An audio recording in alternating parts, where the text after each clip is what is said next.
One former pupil remembers starting school in 1983 and discovering that corporal punishment was still very much a reality. The headmistress continued to use the slipper in her office.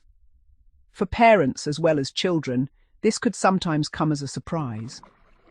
One father remembered his daughters starting at a large mixed comprehensive school in 1980. The family had heard rumours that corporal punishment was still used there, but they did not really believe them. Before the autumn term began, the school held a PTA evening for parents of new pupils. After being welcomed by the headmistress, parents were encouraged to walk around the school and speak to members of staff. The man's wife decided to ask the female deputy head directly. Was it true that children were still physically punished? The answer surprised her. Yes, corporal punishment was still available, although she was assured that it was not used very often. Pupils could receive the cane for serious offences, normally after previous warnings. Then came another obvious question. What about the girls?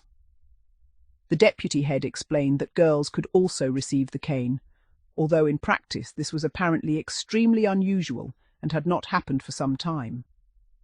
The father found this remarkable. He had experienced the cane himself during his own school days, but he had assumed that such punishments were disappearing by the time his daughters entered secondary education. His wife had attended a school where corporal punishment was not used, although she had experienced the slipper from her parents at home. Their daughters soon discovered that the rumours about their new school were true.